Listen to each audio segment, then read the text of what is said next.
Today, we are going to talk more about Brittany Dawn, the new foster mom. Is she Brittany Dawn or is she Brittany Dunn? I hope she's Brittany Dawn. Well, join us today on Fostering the Future. Welcome to the Fostering the Future podcast, a show about all things child welfare, dependency, adoption, and foster care. Here are your hosts, veterans in the world of child welfare, Jack and Kat.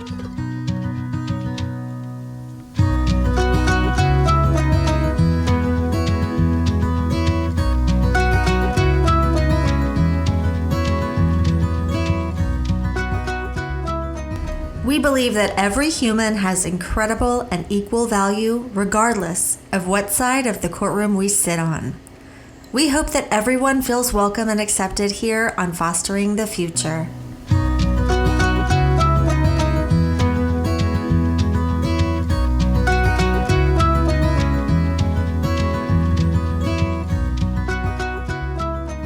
Make sure you follow us on Facebook or Instagram as Fostering the Future Podcast, or check us out on our website at fosteringthefuturepodcast.org.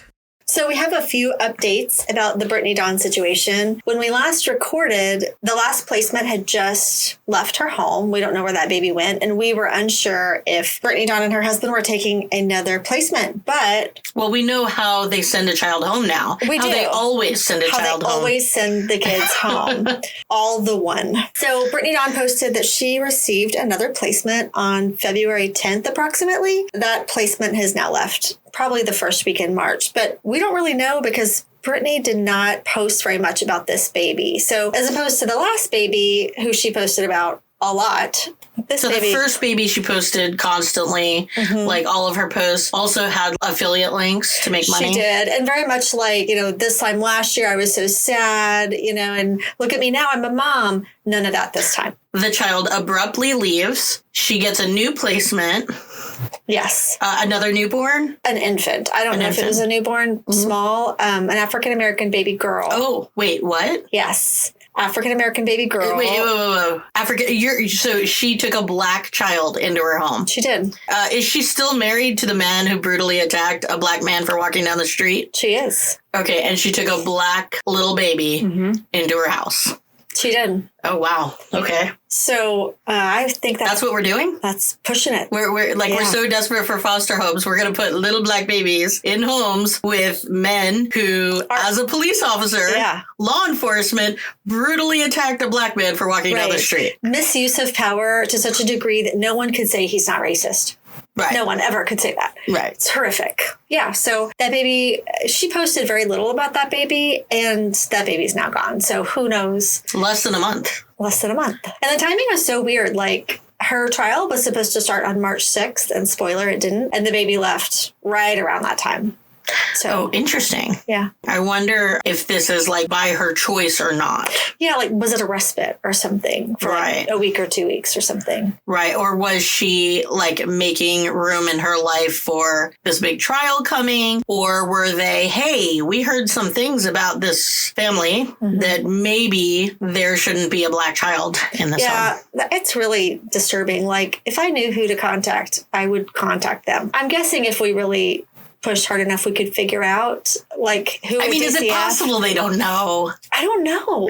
I don't think how could that be? It's all if you Google them, it's all over everything. It is there's an article with The Guardian, and I think the title is "I Refuse to Be Canceled," which is ironic because her TikTok was just banned. Wait, what? Yeah, she just was banned from TikTok for multiple violations. I think my gosh! Yesterday. So where can anybody follow her at this point? I think Instagram. Okay, well, that's where she started. Something came out today talking about how Instagram's not really paying anymore. Those creator funds they're dried up. So she's active on Instagram. She still has her workouts on Instagram, which I think is really interesting. She has a whole playlist for workouts, which I think is really taunting. You want to sue me? Well, you could still get my work. You know what I mean? Yeah. Does that make sense? I mean, no, but it's okay. Okay. I just thought it's so brave of her. She's being sued for deceptive trade practices. Yeah. And she still has her workouts pinned in a playlist. So I just thought it was kind of brave of her. Like, I guess I'm kind of a scaredy cat, but if I get in trouble for something, I'm like hanging my head and I'm like, I'll never do it again. But not Brittany Dawn. No. It also says on her Instagram, it says she's a wifey, a foster mom, and this is one of my favorite things, the writer of truth-filled captions. Wait, can you say that again? Yeah. It says that she's a wifey, a foster mom, and the writer of truth-filled captions. The writer of truth-filled captions. Yeah, so if you're looking for a place for truth-filled captions, that's where you can go. I think she sees herself as like a walking soundbite, but that's not. I mean, she kind of is, but not for good reasons. Right. So I don't ever look at her Instagram, but I did today, and that's when I saw that. And I was like, that's an interesting way to describe yourself. Yeah. I don't know. So the main thing is that she finally got another placement, her second placement. It also lasted less than a month, but this time it was a Black child. And no more new placements yet to know of? No. She posted on Instagram that they are on a pause so they can remember why they're doing this, like seek out God. That's what she states. Conveniently, her trial was supposed to start on March 6th. So there's been some updates with that. I don't think we talked about this in the last episode, but the state filed for sanctions against Brittany Dawn because she failed to produce all the documents in the discovery. So I am not a lawyer, so I might bungle this. And I've learned a lot through this whole thing because I don't know anything about civil trials or whatever. So basically, the defense provided over 50,000 pages filled with documents that included receipts. And this was for the discovery. In those receipts, it showed that she earned $169,000 from those fitness plans. The state. So that's what Brittany Dawn provided to the state, saying these are the receipts. It's $169,000 that she made off of these fitness plans. And so in the court document asking for sanctions, the state said that she was being purposefully deceptive and withholding information. And so they ended up... Not Brittany Dawn. No, not her. They ended She up... speaks truth, though. Truth-filled captions. Truth-filled captions. They ended up getting the records from PayPal and learned that she had received $1.5 million from those fitness plans. $1.5 million, not $169,000. No, okay. She received a lot more. Yes. 9 times that much or something. Yeah. The judge did rule on the sanctions and basically said that Brittany and the defense could only testify to things that they originally provided in those documents. Those 50,000 documents. And so I don't know what's in those documents other than only 10% of what she actually earned. One of her excuses was that the web hosting company deleted all of her records. The web hosting company deleted what records? Her financial records? Yes. Yeah. So she couldn't provide them. Well, can you speak to that? I mean, I can speak to that because I work in that field. And so web hosts don't generally go in and delete your files. Also, if we're talking about financial records and she was using PayPal, the web host wouldn't even have had access to that. That would be something she would access on PayPal. And if she was not responsibly recording her financial information, that's her responsibility. Your web host holds your website files, and yes, the database can hold order information, but that's not where the payments are processed. The payments are processed on a payment processor, and if she used PayPal, that's where it is. Yeah. Are we saying that all of these purchases went through PayPal? I think that probably the majority did at least, but I do know that they all went through her Gmail, that she used Gmail too.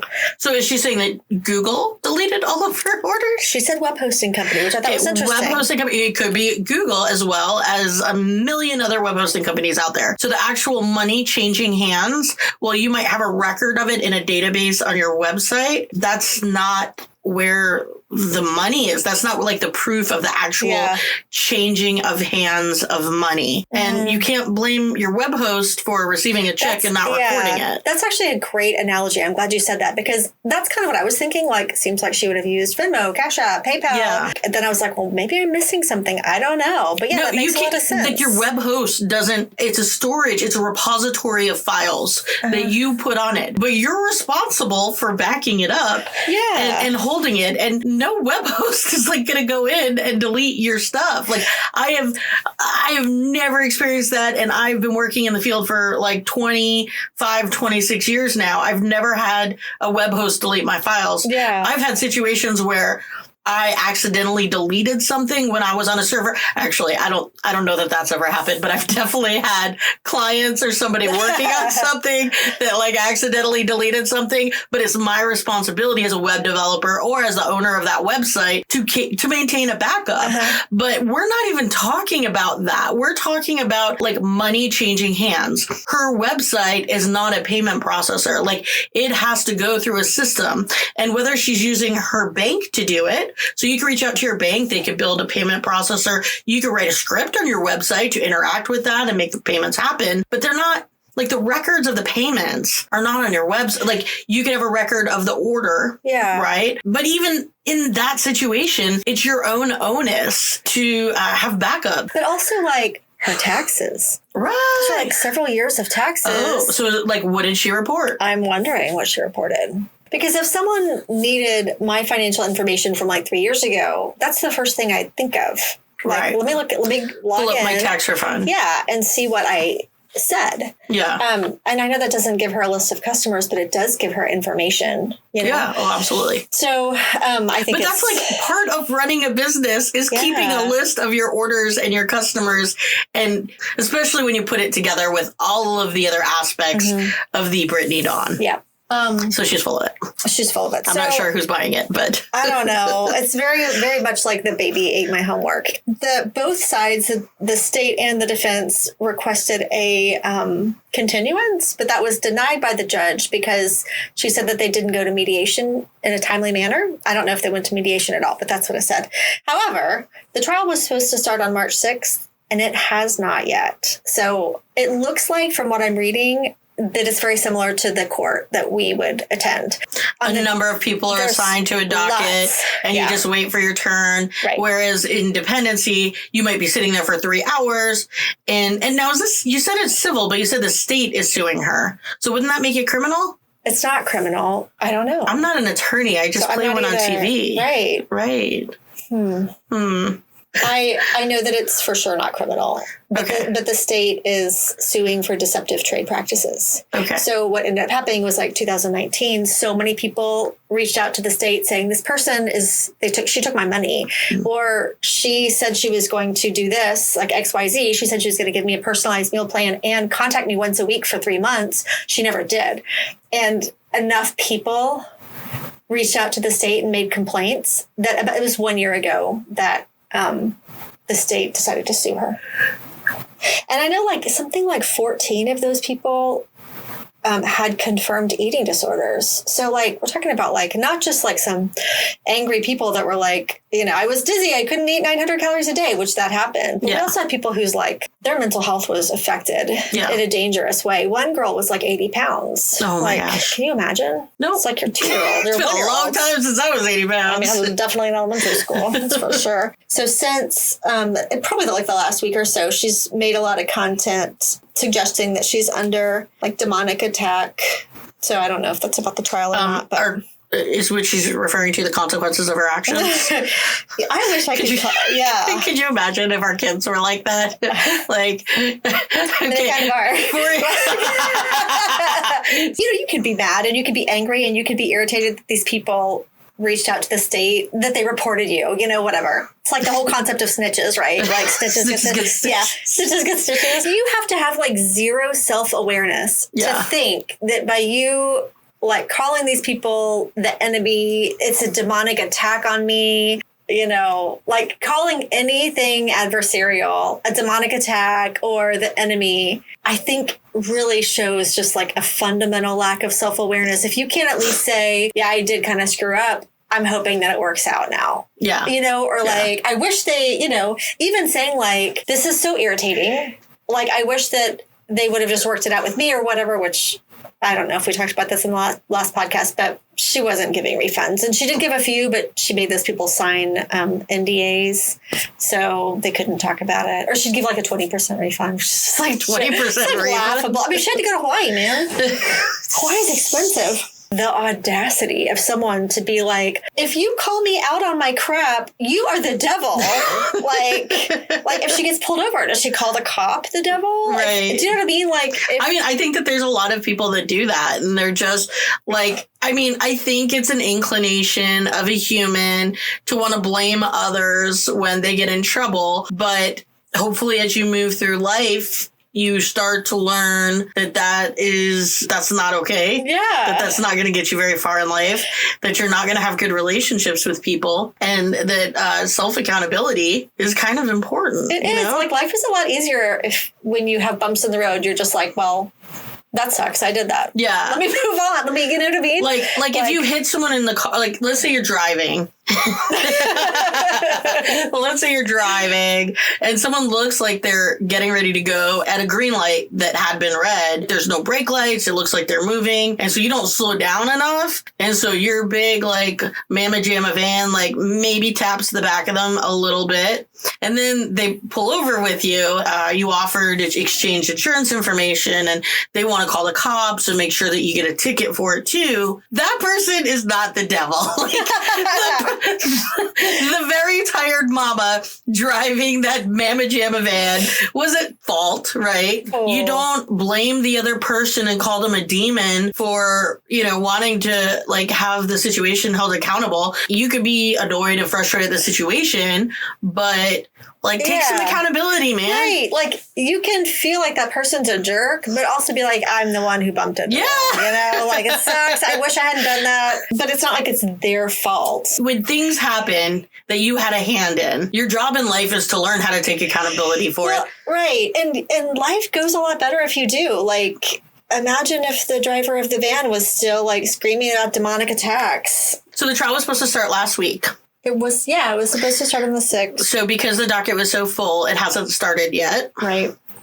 And do we have any idea of when it will start? No. And I don't know if it's still, like, on the short list. I read this courtroom artist posted on Tuesday that they're assigned to that case, I guess. On Sunday, they were saying it's not going to go tomorrow. But I haven't seen anything like that since. Like, I saw that there's a lot of cases. And so it just kind of got bumped. And so I know in dependency, like, if a case is going to take a lot of time or be a lot of drama, they usually save it for last. The sanction hearing for her lack of truthfulness. Yeah, her inability to be forthcoming with information. For the disclosures for probably pretrial stuff, right? So what was the outcome of that? She only got one sanction. If I remember correctly, that was that she could only testify to the things that she provided. So she can't talk about the other money? I guess not. But don't we want to talk about the other money? I think the state can, but I'm not sure. So, don't quote me on that. So she can't defend herself.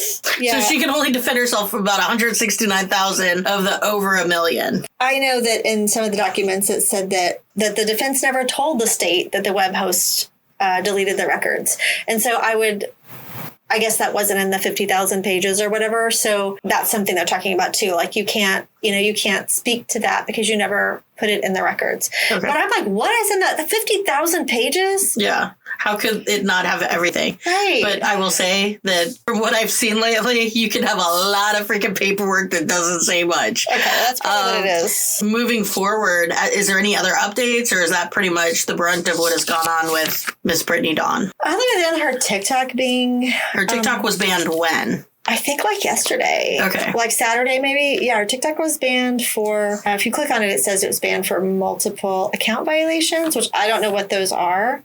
How can our listeners stay on top of the trial? It's not televised, right? I think that there is sometimes a camera in that courtroom, and the sanctions hearing was on YouTube, and I watched it. So if we can find a link, we'll post it on our Instagram or TikTok or something. And then will you report back to us so we're with any important updates? Why don't we continue to make updates and post them? Yeah, and I think just in general, she's such a reminder that you're not a solo person who doesn't impact anybody else in this world. We, as adults, we have the responsibility to help protect, especially children, but other people. All these people that are calling her out, they're not the devil or demonic. They're just individuals who don't want to see a child place with people who are reactive, who have a history of violence, who have a history of taking advantage of a vulnerable population. And I just feel like it's our responsibility, like, to stay curious about these things. And if we have an issue, then we need to probably talk about it and bring it up, because the last thing we want to do is see another kid on TV who's been harmed, Yeah, absolutely. And for me, one of the biggest red flags in any human being is the inability to take accountability. Yeah. For me, that's incredibly concerning. Yeah, that behavior is so problematic. It creates a lack of change when you can't take accountability for anything. So I guess we will stay on top of it and keep you informed. Yeah, be on the lookout for another update. Thank you so much for joining us today. Make sure you subscribe and follow us on social. We hope that you join us again next time and keep on fostering the future.